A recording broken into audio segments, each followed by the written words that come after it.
예, 오늘 우리에게 주시는 하나님의 말씀 마태복음 22장 37절, 38절 말씀을 우리 민창원 장로님께서 봉독해 주시겠습니다. 예수께서 이르시되 내 마음을 다하고 목숨을 다하고 뜻을 다하여 주 너의 하나님을 사랑하라 하셨으니 이것이 크고 첫째 되는 계명이요. 아멘. 아멘.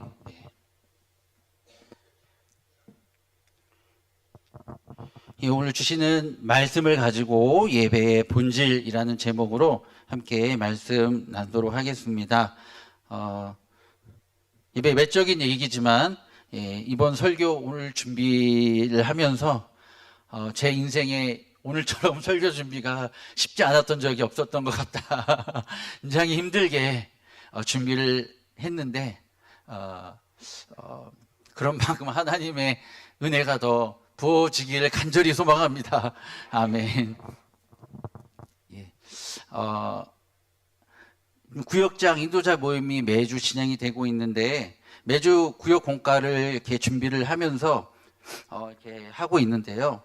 다양한 주제로 교재가 이제 다양한 주제로 구역 공과가 구성이 되어 있습니다. 지난 주일날 이제 이번 주 구역 공과의 주제가 예배에 대한 것이었습니다. 저도 굉장히 관심 있는 주제이기 때문에 좀 유심히 살펴보았고 또 교재를 쓰신 목사님의 얘기를 보면서 또 제 생각도 많이 하게 됐습니다.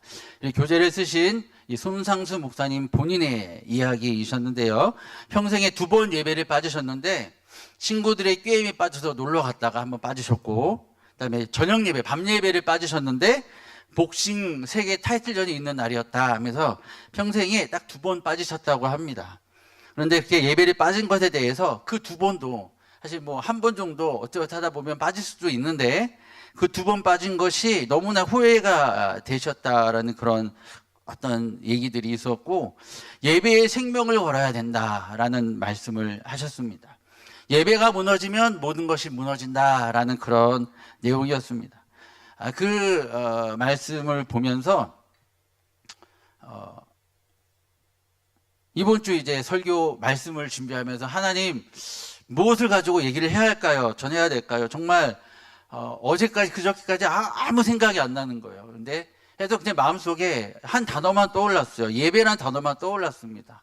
그렇다면 할 얘기를 하나님께서 주시는 그것이 주제라면 그것에 대한 내가 무엇을 예배에 대해서 얘기해야 할지 가르쳐 달라고 하고 계속 구했는데 사실 막상 뭔가 막 얘기들이 막 떠오르진 않았어요. 그래서 사실은 이 원고를 어떻게 써야 되나, 오늘까지도 어떻게 써야 되나, 굉장히 고민을 하고 걱정을 많이 했는데, 어쨌든 원고를 쓰긴 했는데, 하나님께 주셨던 하나의 감동 중에 원고에 매이지 말라라는 감동이 좀 있긴 해서, 예, 하나님께서 이제 저는 굉장히 원고에 집중한 스타일이거든요. 그래서 토시 하나까지 다 쓰는 스타일이어가지고 굉장히 원고를 쓰는데 시간이 많이 걸려요. 보통 다른 분들보다 토시 하나까지 다 쓰기 때문에 근데 이제 좀 연차가 횟수가 거듭하면서 최근에 하나님께서 종종 원고를 보지 않게끔 하시는 때가 종종 있어요. 설교할 때 어느 때는 갑자기 그날 다른 곳에 있을 때 얘기인데요. 그날 갑자기 저녁에 예배 중에 갑자기 저보고 말씀을 하라고 시켜가지고 전날에 미리 얘기한 것도 1시간에 얘기한 것도 아니고 예배 중간에 갑자기 그냥 대뜸 하세요 그렇게 해가지고 원고 없이 한 적이 잠깐 있었습니다.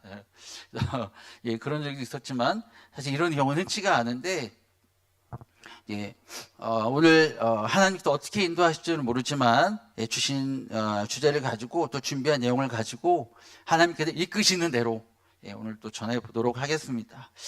이제 말씀 이 예배란 주제를 가지고 생각을 하면서 또 구역 공과를 보면서 지금까지 저의 예배를 좀 돌아볼 시간을 가졌습니다. 나의 예배는 어떠했는가? 내가 처음 부르심을 받고 또 청년 시절에 예배라는 것이 무엇인가에 대해서 좀 인지하기 시작하는 그때쯤 무렵에 과연 나는 어떻게 예배를 드렸을까? 지금의 나의 예배와 그때 예배를 비교했을 때 난 지금 더 나은 예배를 드리고 있는가?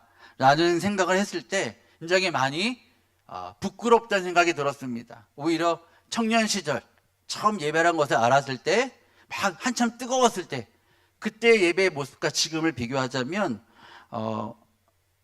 제가 그때만큼 더 뜨겁게 예배를 드리고 있지는 못할 것 같다라는 생각을 하게 되었었습니다. 그래서 하나님 앞에 다시 한번 좀 회개하고 또 준비하면서 또 다시 한번 예배에 대한 마음을 새롭게 하는 그런 시간이 됐었는데요. 사실 제가 사역자로서 이제 부르심을 받고 또 이 길을 가게 된 것의 시작에는 바로 예배가 있었습니다. 그냥 어렸을 때, 중고등학생 때는 무조건 예배는 절대 빠지면 안 돼라는 그냥 뭐 믿음이 있었던 것도 아니고 맹목적으로 예배는 빠지면 안 돼라고 하면서 그렇게 중고등부 시절을 지났었는데, 이제 대학부에 와서 처음으로 이제 찬양팀이라는 것을 섬기게 되고 뭔가 예배라는 것에 대한 것을 조금씩 알아가면서 그 예배, 그렇게 섬기면서 드렸던 예배들은 저의 삶을 이렇게 변화시켰던 예배가 되었었습니다. 처음에 뭐 예배가 뭔지도 모르고 어떻게 드려야 될지도, 찬양도 뭐 아는 것도 없고 목소리는 안 나오고, 지금의 저의 모습과는 상상이 안 되실 텐데요. 정말 처음에 저는 정말 사람들 앞에서 대인 공포증이 있어서 목소리를 못 내서 담당 목사님이 너 그렇게 하고 찬양하겠니? 라는 말을 들을 정도로 정말 소리를 낼 수 없는 사람이었어요. 많이 바뀐 거죠. 하나님의 은혜로. 설교까지 하는 거 보면, 그렇죠? 그리고 그렇게 섬겼었고, 예배는 그냥 빠지면 안 되는 것이다라고만 생각을 했다가 찬양팀을 섬기게 되고, 그리고 찬양을 배우고 예배를 경험하게 되면서 그 예배를 통해 변화되는 사람들을 또 보게 되면서, 공동체를 보게 되면서 교회에 있어서 핵심, 무엇보다 교회가 살아있구나라는 것을 가장 확실하게 볼 수 있는 그것은, 이 교회가 정말 살아있는 교회구나라는 것을 알 수 있는 것은 바로 예배다. 예배가 살아있는 교회가 정말 살아있는 교회다. 라는 것을 저는 평생에 항상 마음속에 새기고 있습니다. 그래서 어느 교회를 보든 간에, 어느 교회에 있든 간에 그 교회의 예배를 보면 이 교회가 얼마나 생동감이고 살아있는 교회라는 것을 알 수 있다. 제 나름의 약간 그 원칙과 같은 그런 부분이 있습니다. 제가 섬긴 찬양팀에 속해 있던 팀원들도 저와 비슷했습니다. 처음에 다들 이제 들어와서 아무것도 모르고 정말 믿음도 없고 연약한 우리 청년들이었습니다. 제가 속해 있던 섬겼던 교회에서. 그런데 찬양팀을 섬기면서, 예배를 섬기면서 그들이 정말 예상치 못했던 방향으로 하나님께서 그들을 변화시키시는 것을 보게 됩니다. 지금 한 자매는 어떤 목사님의 사모님이 되셨고요. 찬양팀을 섬기던.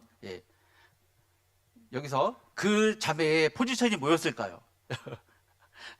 굉장히 놀라실 만한, 우리 교회에서는 저도 놀랄 일이 아니군요. 그 당시에는 자매가 그런 포지션을 가진다는 게 굉장히 흔치 않은 일이었기 때문에, 그때가 이제 1990년대 제가 대학생 막 되었을 때 96년, 97년 그때 당시에는 자매가 그런 포지션을 가진다는 흔한 것이 아니었는데요. 드러머였어요. 그 시대에 드러머 흔한 거 아니잖아요. 근데 그 자매가 한 목사님의 사모님이 되는데, 그 목사님은 제 친구입니다. 그리고 어떤 찬양팀 팀장으로 섬겼던 자매가 있었는데요. 그 자매는 원래 시학생이 아니었어요. 근데 찬양팀을 섬기면서 예배를 경험하면서 부르심을 확인하고 다시 신대원에 진학을 해서 지금은 현재 그 교회에 전도사로 사역을 하고 있어요. 그리고 일렉 기타를 치던 친구가 있습니다. 형제가 있는데요. 처음 찬양팀을 섬길 때에는 사실 믿음도 없었고 굉장히 연약한 형제였는데, 지금은 CCM 음반 작곡 및 프로듀서로 활동을 하고 있고요. 이름만 되면 알만한 많은 유명한 사역자들의 음반을 제작하고 있습니다. 이렇게 정말 예배에는 힘이 있습니다. 살아있는 예배는 변화시키는 능력이 있습니다. 살아있는 예배는 삶을 변화시킵니다. 저는 수련회에서 찬양팀으로 막 찬양을 섬기는데, 눈앞에서 한 아이가 흐리멍텅한 눈으로 그냥 막 신나는 찬양을 하고 있는데, 멍하니 있는 한 아이를 바로 눈앞에서 보고 있는데, 다들 그 애를 신경 썼어요. 얘 어떻게 하면 좋니? 이렇게 반응을 안 하는데 어떻게 하면 막 걱정을 하고 있는데 우리 그냥 믿음으로 계속 선포하고 찬양을 했어요. 근데 어느 순간 갑자기 이 아이의 눈빛이 변하기 시작합니다. 무리뭉텅하게 있다가 점점 변하더니 나중에는 정말 신나서 찬양하는 그 예배 순간에 변화되는 모습을 봤어요. 예. 그래서 예배는 정말 놀라운 능력이 있구나라는 것을 제 삶 속에서 많이 경험하게 됩니다. 사람들이 간혹 저에게 묻습니다. 앞으로 어떤 목회를 하기를 원하느냐. 사실 아직 세부적이고 구체적인 것을 그리지는 못했습니다. 그러나 사역자로 첫걸음을 띄었던 제가 2004년 그 후로부터 지금까지도 변함없이 한 가지 확실한 것은 내가 목회하는 교회에서 어떤 다른 많은 프로그램보다도 나는 예배를 먼저 만들겠다. 살아있는 예배를 만들겠다. 그거 하나만큼은 분명한 목회의 철학으로 갖고 있습니다. 다른 프로그램 없어도 어떤 것 없어도 예배만큼은 살아있는 교회를 만들고 싶다라는 그 철학이 제 안에 항상 지금까지 처음부터 지금까지 일관되게 갖고 있었던 철학입니다. 아무리 외적으로 화려한 것들이 많이 있다 할지라도 예배가 살아있지 못하다면 외적인 것들은 화려한 것들은 모래 위에 집과 같이 무너지게 될 것입니다. 예배가 살아있을 때에 그 기초 위에서 교회가 견고하게 세워질 수 있다고 저는 확신하고 그렇게 믿고 있습니다. 그래서 오늘 이 시간 함께 예배에 대해서 나눌 때 많은 것들, 이 예배에 대한 내용도 성경 전체를 찾아보면 너무나 방대하고 많기 때문에 사실 다 얘기할 수 없고 나눌 수 없지만 제가 경험했던 예배를 토대로 해서 함께 짧은 시간이나 예배에 대한 마음들을 또 나누면서 나의 예배를 좀 돌아볼 수 있는 그런 시간이 되었으면 좋겠습니다. 오늘 본문을 정하는데도 굉장히 고민을 많이 했습니다. 오랜 시간이 걸렸어요. 너무 뻔한 본문으로 하고 싶지 않았습니다. 예배에 대한. 너무 당연히 알고 있는 본문으로 하고 싶지 않아서 하나님 과연 예배에서 가장 중요한 게 뭘까요? 끊임없이 고민하다가 발견한 본문이 바로 오늘의 본문 말씀이었습니다. 예배는 바로 하나님을 사랑하는 것이다. 이사야 말씀에 보면 이렇게 말씀하고 있습니다. 우리를 창조하신 목적이 바로 예배다. 이 백성은 내가 나를 위하여 지었나니 나를 찬송하게 하려 함이니라 라고 말씀하고 있는데 또 웨스트민스터 소유리 문답의 1문답에 보면 사람의 제일 되는 목적에 대해서 하나님을 영화롭게 하고 영원토록 그를 즐거워하는 것이다 라고 말씀하고 있습니다. 저와 여러분의 목적은 하나님을 예배하고 찬양하게끔 하도록 우리를 만드셨다는 사실입니다. 그리고 하나님을 정말 기뻐하고 즐거워하고 예배하려면 어떻게 해야 되느냐? 하나님을 사랑해야 된다는 거죠. 어떻게 사랑해야 될까요? 오늘 본문 말씀 그리고 우리가 잘 아는 또 이 말씀의 말씀이 되는 신명기 말씀의 6장에 보게 4장 5절 4절부터 있는 쉐마 말씀을 보게 되면 내 마음을 다하고 목숨을 다하고 뜻을 다하여 바로 이 마음으로 하나님을 사랑하는 것이 예배다라는 것입니다. 이 예배에 대하여 몇 가지 칼럼을 찾아보게 됐었는데 그 칼럼에서 공통적으로 이 예배에 대해서 연애의 비교를 하더라고요. 연애를 하게 되면 어떻습니까?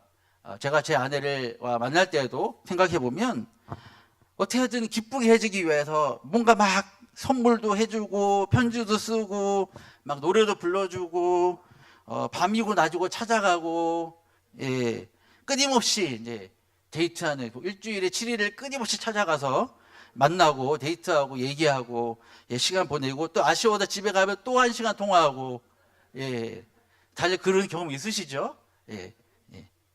그래서 결국에는 결혼하게 되는 거죠. 헤어지기 싫어서. 이게 우리가 하나님을 예배하는 마음 아니겠는가라는 것이죠. 이 보니까 하나님께 집중하고 어떻게 하면 하나님을 기쁘시게 할까?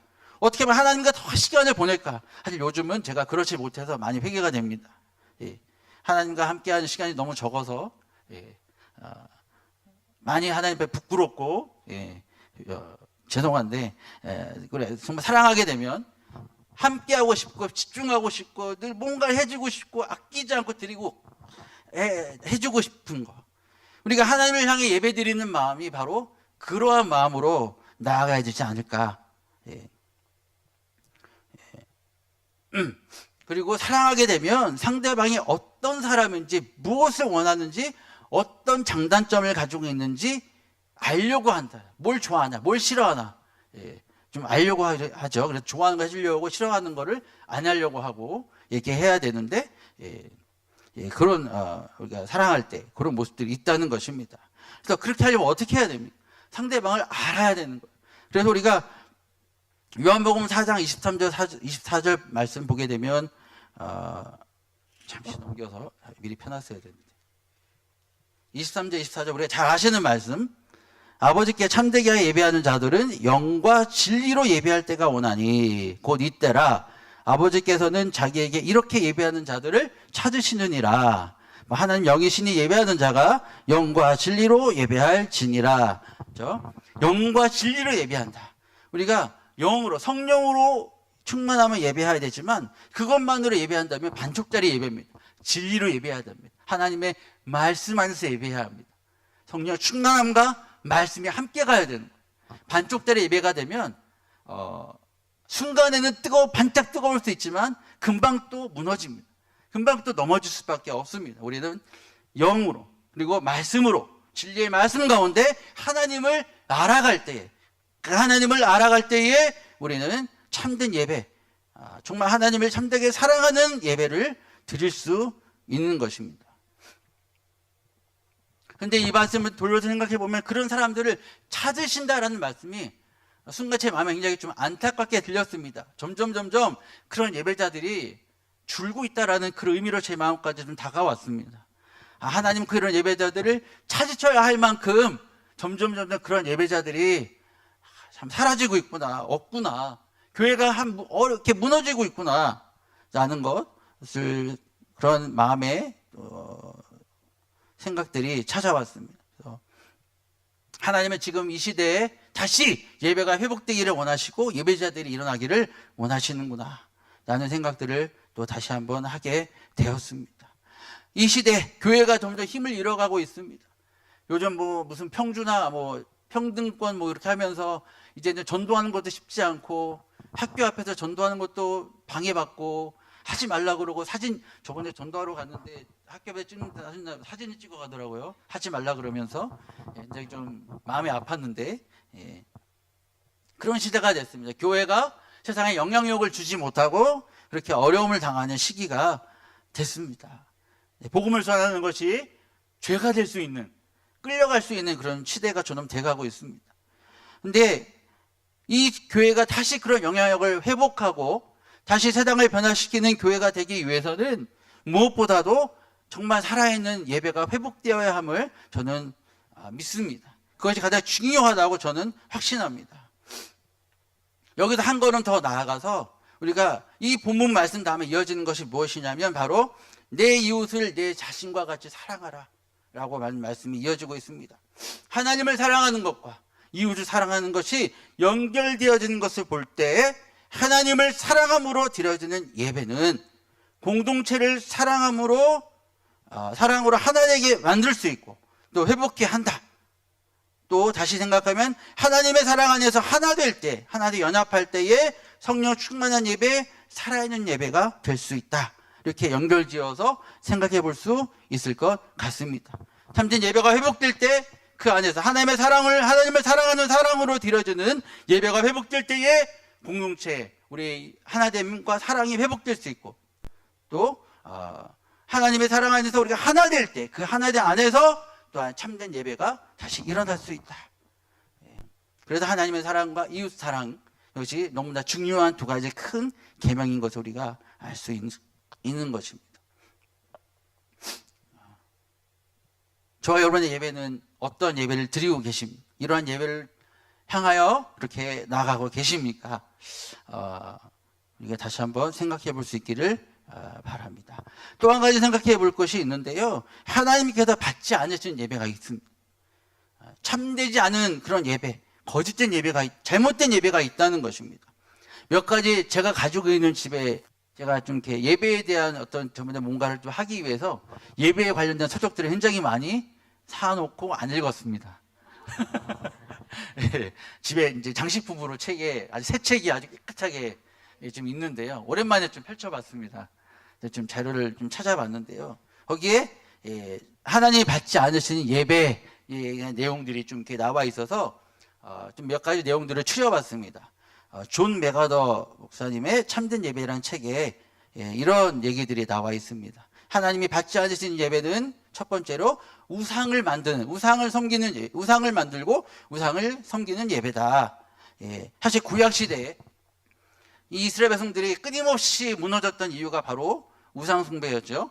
이들은 뭐 남자, 여자, 새, 곤충, 물고기, 해와 달, 별 섬길 수 있는 모든 것을 다 우상으로 만들었고, 심지어 출애굽기에서는 어떻게 합니까?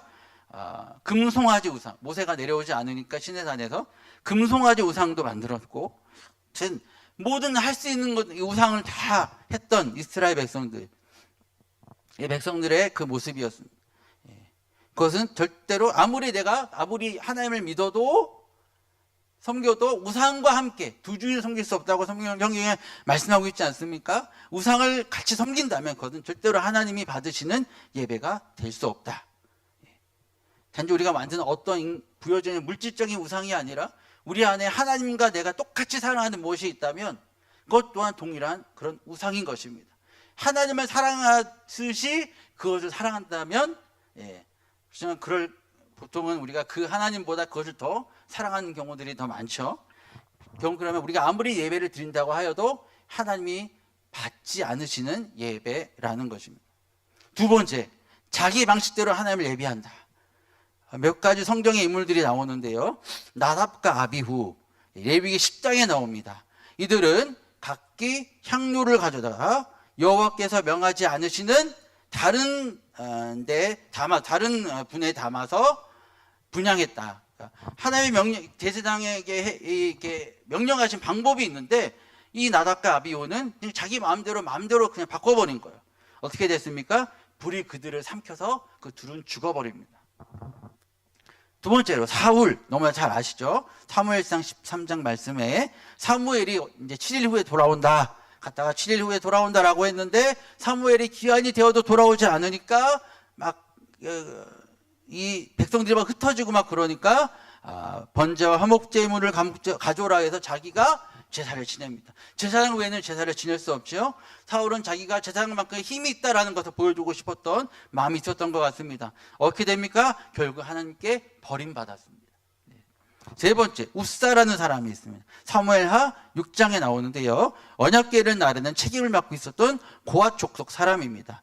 그래서 이제 다윗의 명령에 따라 언약궤를 어깨에 메어서 언약궤를 매는 움직이는 방법까지 성경에 제시되어 있는데 고리에다가 이렇게 뭐를 꽂아서 그걸 어깨에 메어야 됩니다. 절대로 언약궤를 손으로 담으면 안 돼요. 그런데 이들이 자기 마음대로 언약궤를 수레에 실었습니다. 근데 수레가 무엇이 끌겠습니까? 소들이 끄는 수레가 소들이 뛰는 바람에 언약궤가 흔들려서 이 웃사가 언약궤에 손을 댑니다. 결국 죽임을 당하죠. 신약에 보면 바리새인들이 마태복음 15장에서 제자들이 손을 씻지 않고 떡을 먹은 것에 대해서 왜 장로들의 전통을 범하느냐고 막 꾸짖으며 이렇게 막 뭐라고 합니다. 그럴 때 예수님께서 너희들은 왜 너희들이 만든 전통으로 하나님의 계명을 범하느냐라고 도로 꾸짖습니다. 그렇죠? 손을 씻지 않고 이렇게 떡을 먹는데 손을 씻지 않은 것은 바리새인들 너희들이 만든 전통이지 너희들이 만든 거지 하나님께서 만드신 율법이 아니다. 근데 이들은 그것이 마치 율법인 양 왜 그걸 어기느냐라고 오히려 얘기한 거죠. 계속해서 껍데기 예배는 가라라는 책을 좀 살펴보게 되는데 거기에 예배의 위험 요소들에 대해서 쭉 열거를 하고 있어요. 그 얘기를 종합해서 요약을 딱 해보면 이런 내용이었습니다. 성령의 인도하심과 말씀을 따라 순종하여 드리는 예배가 아니라 내가 원하는 것을 포기해야 할 수도 있다는 생각 때문에 내가 원하는 방식과 방향으로 예배를 드리려고 하고 하나님께서 원하시는 것에 대해서 불순종하는 그런 예배의 모습. 그러니까 예배를 내 마음대로 하나님께 이렇게 하기를 원하시는데 내가 듣지 않는 거예요. 막는 거예요. 혹 하나님께서 내가 원하시지 않는 걸 명령하실까 봐. 예를 들어 막 어떤 집회에서 막 아프리카 막 선교에 대해 막 얘기하고 있는데 막 아프리카 선교에 대해 막 도전을 막 하고 있는데 하나님께서 나보고 아프리카 가라고 하실까봐 막 조마조마하고 있는 그런 어떤 예, 그런 거 약간 느낌이 오시나요? 그죠? 혹시 내가 원하지 않는데 나를 그쪽으로 부르실까봐 막 두려워하고 막 걱정하고 안 되는데 막 안 들으려고 그러고 막 그런 예, 아니야 하면서 하고 이렇게 그런 좀 그런 예배의 모습. 우리 안에 혹시 그런 예배가 하나님께서 말씀하시고자 하는 게 있는데 내가 원하는 것만 기다리고 있는 또 내가 원하지 않는 거를 말씀하실까봐 피하고 있는 그런 예배를 내 스스로 성령의 인도하심을 통제하는 예배. 우리 안에 난 아닐 것 같지만 우리 안에 은근히 그런 것들이 많이 있습니다. 그렇죠? 그런 내용들이 나와 있었습니다. 하나님께서 또 기뻐하시는 방식이 아니라 우리 예배가 마치 이 회중에 있는 성도들의 어떤 욕구를 채워주기 위한 예배, 어떤 만족시켜주기 위한 예배, 사람들의 기대와 흥미와 취향을 충족시켜주기 위한 그런 예배, 그런 예배가 되어지고 있다면 그것은 위험한 예배다라고 얘기하고 있습니다. 그것은 예배보다 내 자아가 여전히 중요한 거예요. 내가 아직 죽지 못한 거예요. 내 자아가 살아있기 때문에 내가 중요한 거예요. 내가 축복받고 내 필요가 채워지고 내 소원이 이루어지는 게 너무 중요한 거예요. 그것을 위해서 예배를 드리고 있는 거예요. 그런 모습에 대해서 위험한 예배다라고 그렇게 이야기를 하고 있었습니다. 혹 저와 여러분 안에는 그런 예배 모습들이 있지 않으십니까? 사실 저도 제가 원하는 것들이 있었습니다. 저는 사실 처음부터 제가 사역을 이제 시작할 때 찬양팀 청년 시절부터 찬양 사역을 오래 하면서 제 사역의 앞으로 사역의 목회를 하게 될 방향을 찬양으로 잡았어요. 찬양 사역에 매우 관심이 많았고 그래서 찬양 사역을 할 수 있는 길들을 계속 뭔가 두드렸습니다. 그래서 뭐 온누리 교회에는 올레이션스 경배와 찬양도 섬겼었고 또 여러 방면으로 찬양 사역을 시도를 했는데 결국엔 다 막혔어요. 왜 하나님 나는 이렇게 찬양이 좋은데 왜 막으실까? 왜 막으실까라는 마음에 너무나 그 답답함, 상처가 있었어요. 근데 나중에 이제 하나님께 주신 마음은 내가 너에게 원하는 방향은 이게 아니라는 거였어요. 내가 계획하고 있는 게 있는데 왜 따라오지 않니? 라는 것이었어요. 하나님이 다른 계획과 뜻이 있으셨는데 내가 듣지 않으려고 했구나. 내가 내 방식만 고집했구나. 내가 원하는 것만 고집했구나. 라는 것을 나중에는 하나님 주시는 음성 가운데 깨닫게 됐습니다. 그래서 지금은 그 모든 것들을 내려놓고 하나님께서 인도하신 대로 지금 가고자 그렇게 귀 기울이고 더 귀 기울이려고 애쓰고 있는데 여전히 마음에 인간적인 미련은 있어요. 우리 열심히 하는 찬양팀들을 보고 있을 때, 우리 교회 찬양팀 만팀들을 보고 있을 때, 우리 청년 찬양 인도자들 보고 있을 때, 나도 저 나이 때 저렇게 했었는데, 막 옛날 회상하면서 나도 막 찬양 인도도 하고 싶고 막 그런데 막 인간적인 마음들, 그런 마음들, 참 많이 가지게 되지만 하나님께서 더 좋은 곳으로, 더 합당한 곳으로 채우시고 인도하실 것을 내가 믿기 때문에 지금은 순종하려고 하는 마음으로 감당하고 있습니다. 나아가고 있습니다. 하나님께서 보여주시고 알게 하실 때가 분명히 있을 줄로 믿습니다. 저 여러분에게도 여러분이 원하시지 않은 방향으로 자꾸 말씀하실 때가 있을 거예요. 난 이걸 원하는데, 난 이걸 이렇게 채워지길 원하고 이렇게 나가길 원하는데 하나님께서는 자꾸 다른 걸 보여주고 다르게 인도하시고 자꾸 뭐 고난을 주시고 어려움을 주신다든지 다르게 자꾸 나가게 하실 때가 분명히 우리 삶 가운데 있습니다. 그렇죠? 또 많이 그런 것들을 경험도 하셨을 것이라고 생각을 합니다. 그러나 하나님은 그것보다도 더 좋은 곳으로, 더 합당한 곳으로, 더 가장 좋은 곳으로 그래서 주시는 마음이 내가 내려놓은, 내가 드린 것보다, 포기한 것보다 더 좋은 곳으로 주신다라는 그런 마음인데요. 그것이 바로 저 여러분에게 주시는 하나님의 마음인지 뜻인 줄로 믿습니다. 그 마음을 가지고 예배 가운데 날마다 나아가시기를 소망합니다. 자, 우리가 어떻게 예배의 자세, 예배의 태도, 어떠한 마음으로 예배를 드려야 할 것인가 간단히 살펴보겠습니다. 우리 첫 번째 한 인물을 살펴보려고 하는데요. 첫 번째로요, 야곱이 어땠습니까? 여러 모습이 있지만 이 모습이 있습니다. 형의 그 장자권을 빼앗고 멀리 갔다가 다시 이제 다시 집으로 돌아오는 때입니다. 이제 형을 만나기 직전에 다다랐습니다. 형에게 죽을지도 모릅니다. 어떻게 합니까? 창세기 32장에 보면 이 야곱이 하나님과 결혼은 어떤 사람과 결혼다라고 나오고 있습니다. 그래서 씨름하다. 내가 32장 26절에 이르되 날이 세려하니 나로 가게 하라. 나 야곱이 이르되 당신이 내가 축복하지 아니하면 가게 하지 아니하겠나이다. 하나님, 당신이 내가 응답하지 않으면, 말씀해 주시지 않으면 내가 가지 않겠다, 놓지 않겠다. 우리가 하나님 앞에 예배하는 자세는요, 간절함입니다. 끝까지 포기하지 않는 믿음입니다. 예배함에도 우리가 구경꾼이 되어서는 안 됩니다. 수동적이 되어서는 안 됩니다. 우리는 예배는 구경하는 게 아니에요. 그죠? 우리는 예배당이라는 극장에 와서 구경하는 자로 온 것이 아니라 예배자로 왔습니다. 예배는 믿음의 반응입니다. 그죠? 우리는 반응해야 합니다. 적극적으로 간절한 마음으로 나아가야 합니다. 주님 소망하며, 주님 주실 것을 은혜를 삼하며 소망하며 간절한 마음을 가지고 예배 가운데 나아가야 합니다. 그냥 구경꾼으로 구경하고 있는 예배가 되어서는 안 되는 거예요. 야곱에게서 그것을 볼 수가 있습니다. 가만히 있지 않았습니다. 응답할 때까지, 주실 때까지 간절하게 붙잡고 놓지 않고 겨루고 싸웠습니다. 정말 하나님을 간절히 찾고 부르는 이 야곱의 모습을 볼 수가 있습니다. 그것이 우리가 예배 가운데 나아가야 할 정말 중요한 모습인 줄로 믿습니다. 나를 변화시켜 주시고, 나를 만져주시고, 나를 새롭게 하시고, 주님 나를 사용하여 주옵소서. 우리가 정말 간절히 소망하는 마음을 가지고 예배 가운데 나아가야 될 줄로 믿습니다.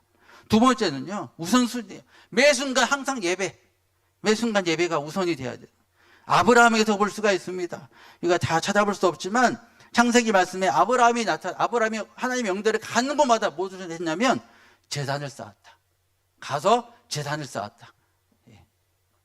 그리고 심지어 우리가 아시는 그 아들 이삭을 바치라고, 제단에 바치라고 할 때도 흔들림은 있었겠지만, 성경에 나타나지 않지만, 분명 마음에 어려움은 있었겠지만, 그래도 끝까지 하나님의 약속을 신뢰하고 이삭을 바쳤던, 무엇보다 어떤 것도 하나님을 향한 그 우선순위를 바꾸지 못했습니다. 아브라함의 우선순위를 바꾸지 못했던 바로 그 예배, 아브라함의 예배를 볼 수가 있습니다. 하나님을 신뢰하고 하나님 주실 것을 믿고 그렇게 순종했던 아브라함의 모습을 볼 수가 있습니다. 저와 여러분도, 우리도 바로 이러한 예배의 모습으로 나갈 수 있으시기를 소망합니다. 모든 순간 항상 하나님을 향한 그 예배가 우선이 되어져. 매 순간순간 나는 삶 속에서, 그래서 우리가 삶의 예배라고 하는 거죠. 매 삶 속에서 우리는 항상 예배의 삶을 살아야 되는 것입니다. 그것이 우리가 나아가야 할 예배의 자세인 것입니다. 이제 말씀을 마치겠습니다. 오늘 말씀을 예배의 모습들을 쭉 살펴보았습니다. 이 말씀을 쭉 보면서 저와 여러분들의 나의 예배를 돌아볼 수 있는 시간들이 되셨기를 소망합니다. 이제는 우리가 다시 새로운 예배의 모습으로 더 힘을 내어 회복하여 나아가야 될 때일 줄로 믿습니다. 하나님이 기뻐하시는 예배를 더욱더 회복하여 나아가야 할 것입니다. 예배가 답이고 길입니다. 예배는 하나님을 사랑하는 우리의 반응이며 표현입니다. 하나님을 사랑하는 그 믿음이 저 여러분에게 더욱 충만하여져서 살아있는 예배가 우리 교회, 저 여러분의 삶 속에 충만하기를 기도합니다. 하나님이 기뻐하시는 예배자, 하나님이 찾으시는 그 예배자 바로 저 여러분들이 되시기를 소망합니다. 아멘. 우리 찬양 하나 했으면 좋겠어요. 우리 주를 위한 이곳에 우리 찬양 함께 하면서 함께 잠깐 기도하고 모든 예배를 마치면 좋겠습니다.